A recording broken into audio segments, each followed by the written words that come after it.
గత కొంతకాలంగా తెలుగు రాష్ట్రాల్లోనే కాదు దేశవ్యాప్తంగా కూడా భార్యల చేతిలో భర్తలు హత్యలకు గురవుతూ ఉన్నారు.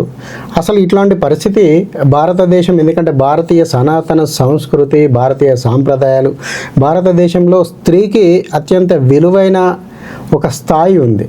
ఒక ఉన్నత స్థానాన్ని కలిగిన భారతీయ స్త్రీ ఇలాంటి అమానుషాలకు ఎందుకు పాల్పడుతూ ఉంది, దానికి గల కారణాలు ఏమిటి తెలుసుకోవడానికి మనము మహిళా మనస్తత్వ పరిశోధకురాలైనటువంటి స్వర్ణలత గారిని మనం ఈరోజు కలిసి దాని గురించి చర్చించడానికి రావడం జరిగింది. నమస్తే అండి. నమస్కారం సార్. ఇప్పుడు మనం గత కొంతకాలంగా చూస్తూ ఉన్నాం, భారతదేశంలో భారతీయ స్త్రీకి అత్యంత ఉన్నతమైన స్థానం ఉంది సంస్కృతిలో. కానీ ఇప్పుడున్న పరిస్థితులు చూస్తూ ఉంటే భార్యలు ఎక్కడ చూసినా కూడా తమ భర్తలను చంపడం కావచ్చు, ఇతరత్ర కావచ్చు, చంపుతున్న కేసులే రోజు విపరీతంగా పెరుగుతూ ఉన్నాయి. వార్తల్లో చూస్తూ ఉంటే అసలు ఏం జరుగుతుంది ఈ సమాజంలో, ఎటు దారితీస్తూ ఉంది, ఇట్లాంటి పరిస్థితి కారణాలు ఏంది అని ఆలోచన వస్తూ ఉంది. ఒకవైపు చూస్తూ ఉంటే భయం కూడా వేస్తూ ఉంది. ఎందుకు ఇలాంటి పరిస్థితి దాపురించిందంటారు? నిజం చెప్పాలంటే ఇది చాలా టిపికల్ టాపిక్ అండి. ఓకే. ఆడవాళ్ళ మనస్తత్వాన్ని అంటే రకరకాలుగా వాళ్ళు ఇలా చేస్తున్నారు అనేది ఒక పక్క మనం మాట్లాడుకోవాలి. కానీ అది రైటా రాంగా అనుకునే ముందు దాని మూల కారణాల్లోకి వెళ్ళాలి. ఒక 30-40 ఏళ్ల క్రితం సుమారుగా మనం అనుకుంటే అప్పటి సామాజిక పరిస్థితులు, అప్పటి జీవన విధానం, లేదంటే ఆ రోజు ఉన్న సమాజం ఎలా ఉంది అని చూస్తే, మనం తరచి చూస్తే ఆడవాళ్ళని అత్తమామలు లేదా భర్త లేదా ఆడపడుచులు వీళ్ళందరూ కూడా చంపేసేవాళ్ళు. కిరసనాలు పోసి, లేదంటే గ్యాస్ లీకేజ్ చేసి, వరకట్న వేధింపులని మనం పేపర్లో చాలా చూసేవాళ్ళం. అంటే 1-2 ఉన్నాయంటే చాలా తక్కువ ఉన్నాయని. ఏ రోజు ఒక్క కేసన్నా మిస్ అవ్వకుండా పేపర్లో వచ్చేది. అంటే పేపర్లో వచ్చిన కేసులే అన్నుంటే మరి రాని కేసులు ఇంకెన్ని ఉన్నాయో. అప్పుడు ఆడవాళ్ళు ఏం చేశారంటే, ఆ టైంలో ఉన్న వాళ్ళు, అంటే నా పరిశీలన దృష్ట్యా నేను చెప్తున్నాను, నా పాయింట్ ఆఫ్ వ్యూలో నేను గమనించిన దాన్ని బట్టి, చూసిన దాన్ని బట్టి, ఆ టైంలో ఉన్న ఆడవాళ్ళు ఏం చేశారంటే, మన జీవితం ఇలా ఉంది, మన పిల్లలు ఇలా కాకూడదు అని కష్టమో నష్టమో పిల్లల్ని బాగా చదివించుకున్నారు. అలాగే ఆ తర్వాత పుట్టిన పిల్లల్ని కూడా ధైర్యంగా పెంచారు. ధైర్యం ఎలా వస్తుంది? ఒకటి వ్యక్తిత్వం, వాళ్ళ కెరీర్ని వాళ్ళు బిల్డప్ చేసుకోవడం, సొంత సంపాదన, తల్లిదండ్రుల మీద డిపెండ్ అవ్వకుండా ఎవరి ఇదిలో వాళ్ళ బ్రతకాలనే ఆరాటం ఉంటుంది. సో ఇవన్నీ ఫస్ట్ అన్నింటికన్నా ముందు చదువు పెరిగింది, ఉద్యోగం పెరిగింది, సంపాదన పెరిగింది. ఈ 3 పెరిగినప్పుడు ఆటోమేటిక్గా వాళ్ళ అనే సొంత ఆలోచన ధోరణి పెరుగుతుంది. ఇవన్నీ ఉన్న నాకు నచ్చినట్లుగా అనే ఒక జీవన విధానాన్ని వాళ్ళు అలవర్చుకోవడం మొదలుపెట్టారు. గత 10 సంవత్సరాలుగా మనం చూస్తే పెద్దవాళ్ళు చెప్పడం, చిన్నవాళ్ళు వినడం అనేది లేదు. ఓన్ డిసిషన్స్ ఎక్కువయ్యాయి. దీనికి కారణం ఇవన్నీ కూడా ఎక్కువ అవడం. అంటే ఎప్పుడు కూడా బ్యాలెన్స్డ్గా ఉండాలి, డబ్బైనా చదువైనా ఇంకోటైనా. అది మోస్తరు ఎక్కువ అయిందనుకోండి, దాని ఆలోచనలు మనం కొంచెం కంపిస్తూ ఉంటాయన్నమాట, ఇంబ్యాలెన్స్ అవుతూ ఉంటాయి ఎప్పుడు కూడా. ఇప్పుడు జరుగుతున్నది కూడా అదే. అలాగే ఇప్పుడు అలాంటి వాళ్ళు లేరా, ఉన్నారా అంటే 2 రకాల వాళ్ళు ఎప్పుడు ఉంటారు. ప్రతి మతంలోనూ, జాతిలోనూ, దేశంలోనూ, ఊరిలోనూ మంచి చెడు ప్రతి చోట ఉంటారు. అలాగే ఆడ మగాలో కూడా మంచి చెడు 2 ఉన్నాయి. ఇది వరకు అలా జరిగింది కాబట్టి ఆడవాళ్ళల్లో కొంత రెవల్యూషన్ అనేది వచ్చింది. ఆ రెవల్యూషన్ కారణంగా ఉన్నత స్థానాలకు వెళ్తున్నారు, బాగా చదువుకుంటున్నారు. మంచి కార్పొరేట్ కంపెనీస్ కానివ్వండి, గవర్నమెంట్ కంపెనీస్ కానివ్వండి, అన్నిట్లోనూ ఉన్నత స్థానాలకు వెళ్తున్నారు. ఒకప్పుడు ఏంటంటే భర్తల మీద డిపెండ్ అయ్యేవాళ్ళు. ఇప్పుడు అలాంటి పరిస్థితి లేదు. నిజం చెప్పాలంటే ఇంకా మనం వెనక్కి వెళ్తే ఒక 1000 సంవత్సరాల క్రితం వరకు ఆడ మగ అనే భేదం లేకుండా భారతీయ సనాతన సంస్కృతిలో ఇద్దరిని ఈక్వల్ గానే చూసేవాళ్ళు. గురుకులాల్లో చూసుకున్నా వేదాధ్యయనం చెయ్యొద్దు అని చెప్తున్నారు ఇప్పుడు. అది డివైడ్ అండ్ రూల్ పాలసీ వచ్చిన తర్వాత, మొఘలులు వచ్చిన తర్వాత. అంతకు ముందర ఆడవాళ్ళు కూడా వేదాధ్యయనం చేసిన సందర్భాలు ఉన్నాయి, చేసిన వ్యక్తులు ఉన్నారు. మనకి పురాణాలు మొల్ల రామాయణం అంటే మనం అంటే ఎంత చదువుకుంటే ఆ రోజుల్లో రామాయణం రాయగలుగుతారు. అట్లా ఇద్దరు ఉన్నారు. కానీ ఒక 1000 సంవత్సరాల క్రితం నుంచి మొఘలులు వచ్చిన దగ్గర నుంచి మొదలు పెడితే ఆ తర్వాత 200 సంవత్సరాలు వీళ్ళు ఈ పాలన అనేది తీసేసి తీసేసి పక్కన పెడితే అంతకు ముందర ఈ వేరియేషన్ అనేది ఉండేది కాదు. లేదు. ఆడ మగ ఈక్వల్ గా చూసేవాళ్ళు. మొగల కంటే ముందు మన సంస్కృతిలో అసలు వేరియేషన్ లేదు అసలు ఎక్కడా లేదు. అలాగే ఇంకా చెప్పాలంటే ఒక్క రవ్వ ఎక్కువ సమానంగా ఆడవాళ్ళనే చూసేవాళ్ళు, అవును, గౌరవించేవాళ్ళు. ఎలా మీరు మీ ఉద్దేశంలో? అంటే ఆడవాళ్ళని ఎక్కడైతే మనం మామూలుగా చెప్పుకునేదే మనుస్మృతి ప్రకారం ఎత్ర నార్యస్తు పూజ్యంతే రమంతే కర్త దేవత అనేది, ఆడవాళ్ళకి ఒకంత ఎక్కువ గౌరవమే ఇచ్చేవాళ్ళు. ఝాన్సీ లక్ష్మీబాయి ఎక్కడి నుంచి వచ్చింది, ఎలా వచ్చింది, యుద్ధ విద్యల్లో ఎలా ఉంది, అలాగే వీరనారి రుద్రమదేవి ఎట్లా వచ్చింది, వీళ్ళందరూ యుద్ధాలు ఎలా నేర్చుకున్నారు, యుద్ధ విద్యలు ఎలా నేర్చుకున్నారు, చదువు ఎలా నేర్చుకున్నారు, వేదాలు ఎలా నేర్చుకున్నారు, ఇవన్నీ ఎలా వచ్చాయి మనకి పాత రోజుల్లో లేవు. అంటే మన దేవతలు కూడా మహిళలే చాలా మటుకు కూడా మనం ఆలోచిస్తలేం కానీ. ఇకపోతే అప్పుడు అందరికీ చదువు ఉండేది, లిటరసీ చాలా తక్కువ ఉండేది, ఉన్నా తక్కువ ఉండేది. వర్ణ వ్యవస్థే తప్ప ఇలా కుల వ్యవస్థ లేదు, వీళ్ళు చదివారు వాళ్ళు చదవలేదు ఇట్లా లేదు. జస్ట్ వాళ్ళ క్యాపబిలిటీని బట్టి మాత్రమే ఉండేది.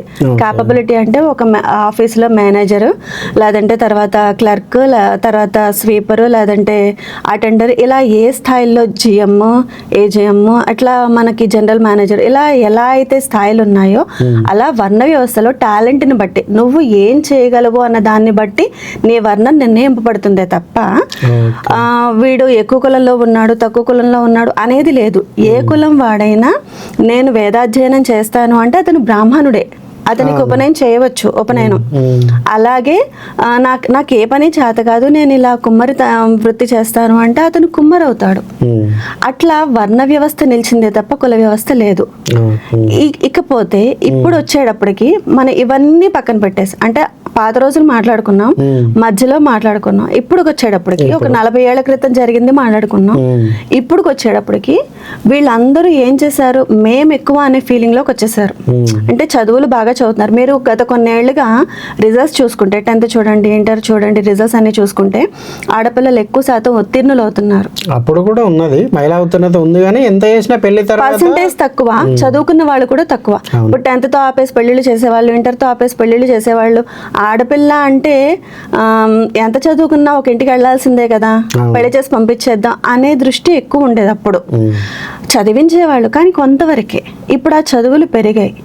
వీటి వల్ల వాళ్ళల్లో ఆర్థిక స్వాతంత్రం, మిగతా అన్నింటి విషయాల్లో కూడా స్వయం నిర్ణయ అధికారం పెరిగి వాళ్ళ నిర్ణయాలు వాళ్లే తీసుకోవడం, వాళ్ళ మంచి చెడ్డలు చూసే అమ్మా నాన్నల అంగీకారం లేకుండా వీళ్ళ స్వయం నిర్ణయం తీసుకోవడం వల్ల కొంతవరకు చేటు జరుగుతోంది. ఇక్కడ చేటు అని ఎందుకన్నానంటే సొంత నిర్ణయం తీసుకునే అధికారం మాకు లేదా, ఇంత చదివిన వాళ్ళం మేము అని మళ్ళీ అంటారు ఆడపిల్లలు. కానీ ఇక్కడ వచ్చేటప్పటికి చదువు ఏమి ఇష్టమో అది చదవగలుగుతావు, నీకేం జాబ్ ఇష్టమో అందులో చేయగలుగుతావు, నీ టాలెంట్ని బట్టి ఒక ఉద్యోగం వస్తుంది, అది చేస్తారు, వాళ్ళకి మంచి మంచి జీతాలు వస్తాయి. ఇక్కడ వరకు వాళ్ళకి తెలుస్తుంది. వాళ్ళ పరిపక్వత అనేది జీవితాన్ని చూసి అప్పటికి ఇంకా మొదలవదు వాళ్ళ జీవితం. బాల్యం జస్ట్ చదువు ఉద్యోగం వరకే, కెరీర్ వరకు. ఇక్కడ పెళ్లి అనేది ఇద్దరు వ్యక్తులతో అనుకుంటారు కానీ 2 కుటుంబాలు. 2 కుటుంబాలు అంటే ఇదివరకు ఏమనేవాళ్ళు 7 తరాల వరకు చూడాలి అనేవాళ్ళు. 7 తరాల వరకు ఎందుకు చూడాలి అనేవాళ్ళు? వాళ్ళల్లో ఏమన్నా రకరకాల డిసీజెస్ ఉన్నాయా, లేదంటే వాళ్ళ పాత వాళ్ళు పూర్వీకులు చదువుకున్న వాళ్ళ, లేదంటే జ్ఞానవంతుల, ఏమన్నా రాసిన వాళ్ళ, ఇట్లా రకరకాల టాలెంట్స్ చూసేవాళ్ళు. సిద్ధాంతుల, లేకపోతే పాత వాళ్ళల్లో ఎవరన్నా అంటే ఒక్క మెడికల్ హిస్టరీనే కాదు రకరకాలుగా చూసేవాళ్ళు. వాళ్ళ కులం అన్ని కులగోత్రాల దగ్గర నుంచి మొత్తం అన్ని చూసేవాళ్ళు. ఇన్ని చూసి సమాజంలో వాళ్ళ పరిస్థితి ఏంటి, తల్లిదండ్రులు ఎంక్వైరీ చేస్తారు, ఈ అబ్బాయి ఏంటి, వాళ్ళ కుటుంబం ఏంటి.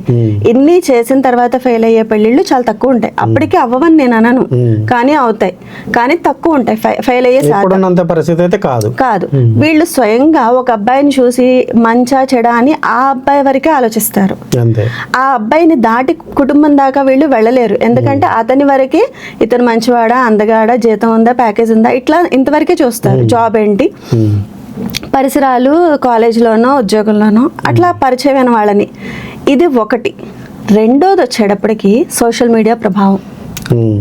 సోషల్ మీడియా ఎలా పడితే అలా ఉంది. మనకి ఫారిన్ కల్చర్ని బాగా అడాప్ట్ చేసుకుంటున్నారు మన పిల్లలు. ఇక్కడ వచ్చేటప్పటికి ఈ ఫారిన్ కల్చర్ ఎలా ఉంది, నిజానికి చెప్పాలంటే ఫారిన్ కల్చర్ అక్కడ ఫెయిల్ అయింది. వాళ్ళు ఇప్పుడు ఏం చేస్తారు, ఫారిన్ లో ఫెయిల్ అయింది ఫారిన్ కల్చర్, అక్కడ వాళ్ళు ఏం చేస్తున్నారు, మన హిందూ ధర్మాన్ని వాళ్ళు అడాప్ట్ చేసుకుంటున్నారు. నిజం చెప్పాలంటే గణపతి పూజలు కానీ ఇంకోటి కానీ మనకి ఇక్కడ కన్నా ఫారిన్ లో ఇంకా భక్తి శ్రద్ధలతో చేస్తున్నారు. గుళ్ళు పెరుగుతున్నాయి. మొన్న మధ్య మోడీ గారు వెళ్ళి మనకి దుబాయ్లో అబుదాబిలో రైట్ అబుదాబిలో ఒక గుడి ఓపెనింగ్ చేసి వచ్చారు. ఇలా మిగతా చోట్ల మన కల్చర్ వాళ్ళు తీసుకుంటుంటే ఇది బాగుంది అని మన వాళ్ళు ఏం చేస్తున్నారు, కొత్తకు ఎంత పాతకు రోత అన్నట్టు వాళ్ళ కల్చర్ని అడాప్ట్ చేసుకుంటున్నారు. చేసుకుని వీళ్ళు ఇక్కడ మళ్ళీ ఫెయిల్ అవుతున్నారు. ఫెయిల్ అయిన కల్చర్ని వీళ్ళు అడాప్ట్ చేసుకుంటూ ఫెయిల్ అవుతున్నారు. ఫెయిల్ అయిన కల్చర్ని వీళ్ళు అడాప్ట్ చేసుకుంటున్నారు, ఫెయిల్ అవుతున్నారు. అదే బాగుందని చెప్పి ఆ మైకంలో పడిపోతున్నారు. జస్ట్ ఇది రెండో కారణం. మూడో కారణం వచ్చేటప్పటికి మనం అందరం మాట్లాడుకుంటున్నట్టుగా ఈ లవ్ జిహాద్లు.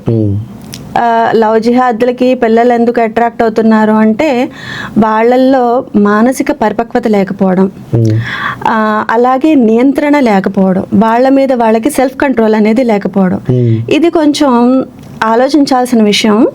మొదటి రెండు అంటే కొంచెం పరిస్థితుల ప్రభావరీత్యా వచ్చాయని అనుకున్నా వాటిని ఎంతో కొంత కంట్రోల్ చేయగలిగిన పవర్ అనేది తల్లిదండ్రుల దగ్గర ఉంటుంది, పెద్దల దగ్గర ఉంటుంది. కానీ సెల్ఫ్ కంట్రోల్ అనేది ఎవరికి వాళ్ళు ప్రాక్టీస్ చేయాల్సింది.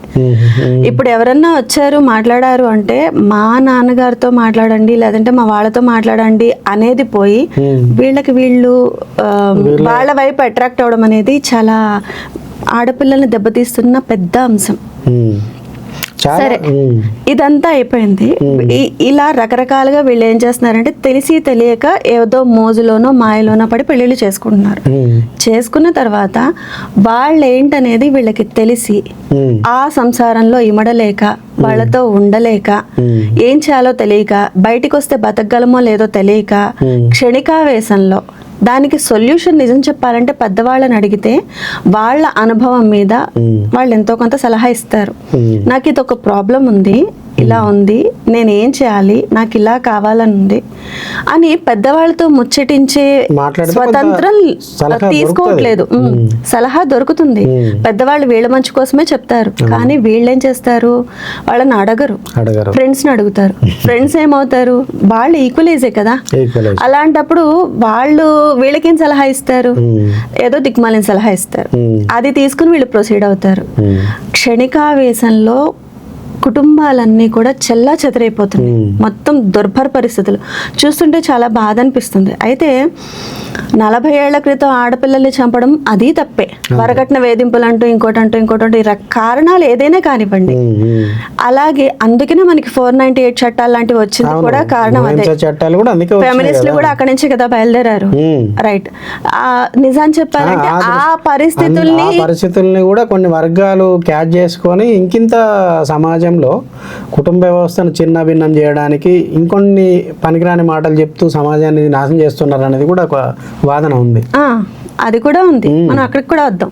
ఇప్పుడు ఆ పరిస్థితుల్ని కంట్రోల్ చేయడానికి, అట్లాంటి సంఘటనల్ని కంట్రోల్ చేయడానికి ఇప్పుడు వీళ్ళు చట్టాలు తీసుకొచ్చారు, అంతా బాగానే ఉంది. రైట్. ఇప్పుడు ఏమవ్వాలి, కుటుంబాలు బాగుండాలి, బాగా నడవాలి. కానీ ఏమవుతుంది, వీళ్ళ అగ్రెషన్ పెరిగిపోతుంది.